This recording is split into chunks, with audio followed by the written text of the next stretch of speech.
Assalamualaikum warahmatullahi wabarakatuh. Kami dari kelompok 2D Universitas Muhammadiyah jurusan S1 Ilmu Keperawatan. Saya Orcita Dewi sebagai perawat. Saya Cindy Amanda sebagai kameramen. Saya Dina Ridaya sebagai ibu. Saya Ajeng Nabila sebagai anak. Saya Sofi Nurfayuni sebagai perawat. Saya Aurum Bila Nasiba sebagai anak. Saya Izaskia Kusuma sebagai bapak. Saya Aulia sebagai editor.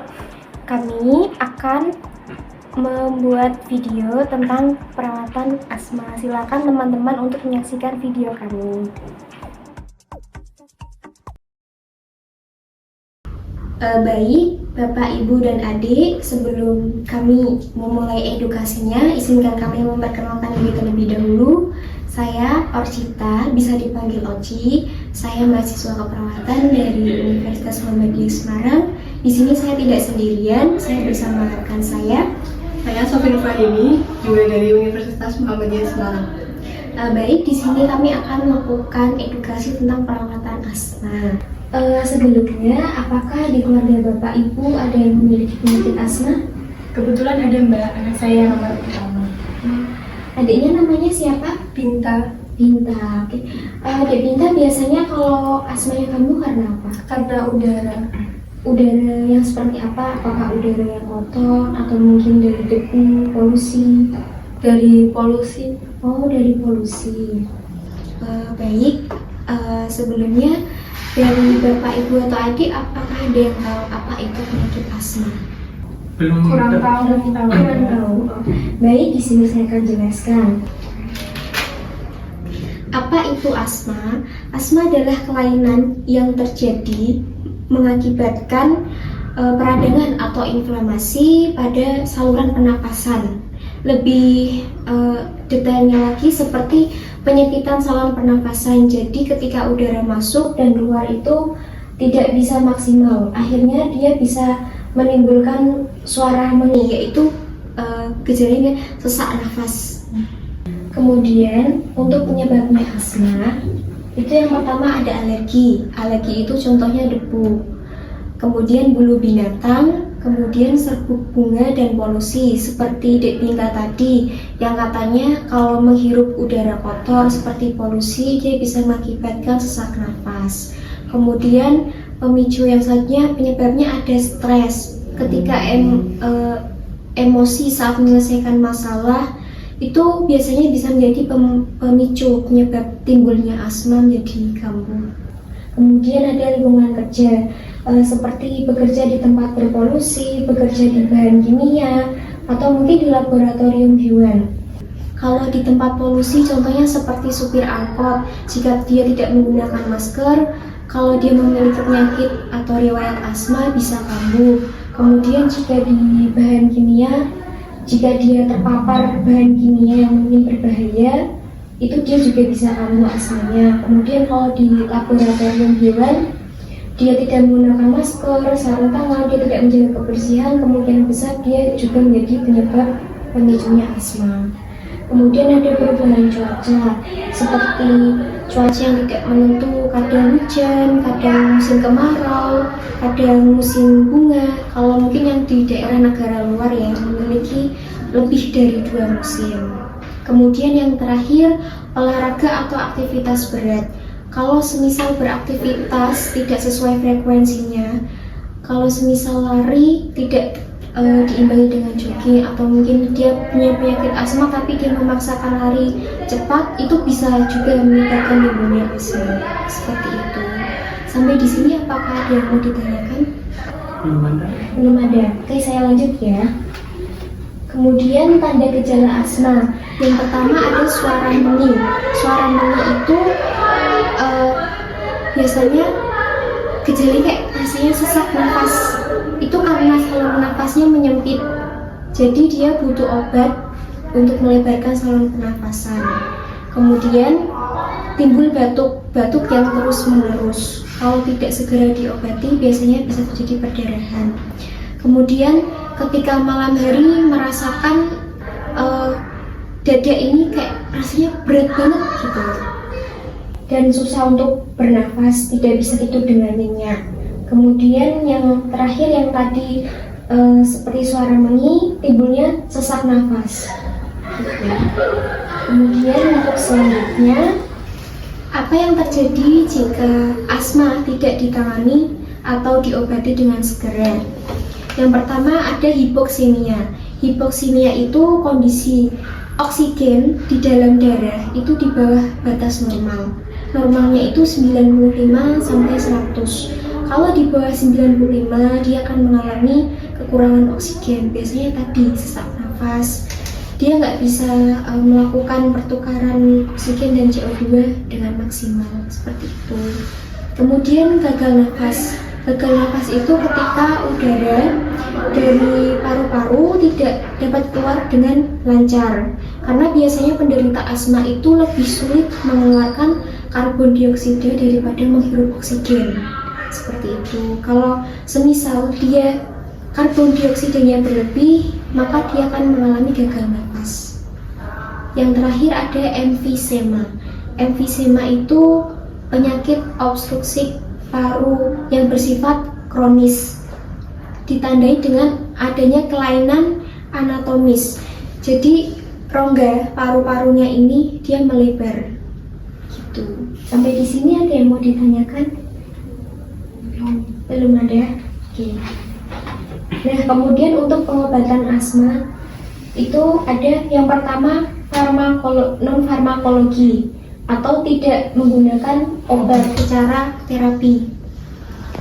Bapak, ibu atau adik mungkin bisa menerapkan teknik Buteyko. Teknik Buteyko ini teknik latihan pernafasan diafragma. Dia bisa membantu mengurangi asma, yaitu yang pertama dengan menarik nafas secara 5 detik, kemudian tahan nafas selama 2 atau 3 detik, kemudian hembuskan nafas melalui mulut selama 4 detik. Begitu. Jadi tarik nafas selama 5 detik, kemudian tahan selama 2 atau 3 detik, kemudian hembuskan melalui mulut selama 4 detik. Untuk farmakologi atau pengobatan dengan obat, itu yang pertama ada bronkodilator. Bronkodilator itu jenis golongan obat yang manfaatnya untuk melebarkan saluran pernapasan. Seperti saya bilang tadi kan, kalau meni saluran pernapasannya menyempit, makanya dia butuh bronkodilator untuk melebarkan saluran pernapasannya. Kemudian ada ketolifen. Ketolifen itu jenis golongan obat untuk meredakan asma yang pemicunya alergi, terutama biasanya pada anak-anak. Kemudian ada kromalin. Kromalin itu sama kayak ketolifen. Jadi gunanya untuk menyembuhkan penyakit asma pada anak-anak yang mengalami alergi, seperti itu. Kalau untuk dosisnya sendiri biasanya sudah resep dari dokter. Jadi biasanya periksa dulu ke dokter, dan dokter akan meresepkan, kemudian bisa ambil obatnya di farmasi atau di apotek. Seperti itu. Sampai di sini apakah ada yang mau ditanyakan? Contoh obatnya yang bagaimana ya, Sus? Oh, ada. Ini namanya Ventolin, Mbak. Ventolin bentuknya inhaler. Ini obat jenis bronkodilator untuk melebarkan saluran pernafasan. Ini di dalamnya ada obatnya, kemudian ada inhalernya, alatnya untuk dihirup nanti. Cara pemakaiannya, ini pertama obatnya dimasukkan dulu ke inhalernya. Kemudian sebelum menggunakan jangan lupa cuci tangan terlebih dahulu ya, menggunakan sabun atau mungkin hand sanitizer. Kemudian sebelum dipakai, dikocok terlebih dahulu, kemudian dibuka, tarik nafas, tahan, langsung semprotkan. Gitu. Paham? Kemudian setelah disemprotkan jangan mengeluarkan nafas terlebih dahulu ya. Ditahan dulu selama 10 detik, kemudian baru dikeluarkan melalui mulut. Seperti itu. Jadi tarik nafas, obatnya dimasukkan, kemudian disemprotkan, kemudian tahan dulu, baru dihembuskan. Seperti itu. Paham? Paham. Untuk mengocoknya bisa 3-5 kali ya, Pak. Ya, seperti itu. Baik, untuk yang terakhir ada cara pencegahan untuk asma. Yang pertama yaitu menerapkan pola hidup sehat dan menjaga kebersihan lingkungan. Menerapkan pola hidup sehat itu seperti berolahraga tapi jangan terlalu berat, kemudian menjaga kebersihan lingkungan. jika ada debu itu segera dibersihkan ya, bersihkannya menggunakan masker, jadi biar nggak kambuh seperti itu. Jadi kebersihan rumah, lingkungan halaman luar itu harus dijaga juga. Untuk yang kedua, menghindari faktor-faktor yang menyebabkan terjadinya serangan asma dengan menjaga kesehatan. Nah, ini tadi seperti kayak Dek Binta. Dek Binta kan asmanya karena menghirup polusi udara atau udara yang kotor ya. Jadi kalau Dek Binta keluar rumah harus pakai masker. Jadi biar udaranya yang kotor dari asap kendaraan, polusi pabrik, atau mungkin dari asap rokoknya orang-orang luar biar nggak kehirup dan asmanya biar nggak kambuh seperti itu. Yang ketiga, adalah menghindari faktor pemicu dan menggunakan obat asma. Nah, tadi kalau semisal asmanya sudah kambuh, segera diobati. Kalau tidak nanti akan parah. Seperti tadi mengalami hipoksemia, kemudian gagal nafas dan emfisema atau rongga paru-parunya itu melebar. Seperti itu. Obat inhaler ini juga bisa dibawa kemana-mana. Jadi kalau kambuh langsung bisa dipakai seperti itu. Tapi harus dengan resep dokter ya. Yang terakhir, perlunya dukungan keluarga dalam memotivasi penderita untuk melakukan usaha dalam mencegah kekambuhan.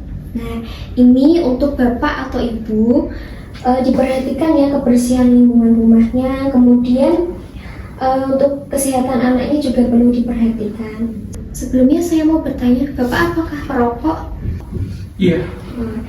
Gak boleh ya Pak, rokoknya harus dikurangin karena itu juga bisa menjadi penyebab asmanya Dek Binta kambuh. Karena kan asap rokok itu kan bisa, kalau dihirup dia bisa menyebabkan peradangan, kemudian takutnya nanti kalau jadinya PPOK seperti itu. PPOK itu apa, Sus? Penyakit paru obstruktif kronik, itu peradangan di dalam paru-paru. Penyakit itu lebih parah dari asma. Jadi asma jika kalau tidak diobati, tidak dilakukan pencegahan, maka akan jadi PPOK seperti tadi. Penyebabnya yaitu seperti polusi, kemudian asap rokok seperti itu. Dikurangi ya Pak rokoknya. Kalau bisa nggak usah merokok. Itu ya. Baik, sampai di sini. Ada yang mau ditanyakan lagi? Sudah cukup. Baik, terima kasih Bapak dan Ibu serta Dek Binta sudah mendengarkan penjelasan edukasi dari kami. Semoga edukasi dari kami bisa bermanfaat, kemudian bisa diterapkan ya untuk pola-pola hidup sehatnya agar bisa terhindar dan tidak asma tidak kambuh lagi ya. Baik, terima kasih. Maaf apabila ada kesalahan dan kekurangan kata. Wassalamualaikum warahmatullahi wabarakatuh. Waalaikumsalam warahmatullahi wabarakatuh. Baik, kami pamit terlebih dahulu ya. Terima kasih, Mbak. Terima kasih, Mbak. Jadi sehat-sehat ya. Terima kasih teman-teman telah menyaksikan video kami. Maafkan kami apabila dalam video ada kesalahan atau kekurangan kata. Semoga videonya bisa bermanfaat untuk teman-teman. Wassalamualaikum warahmatullahi wabarakatuh.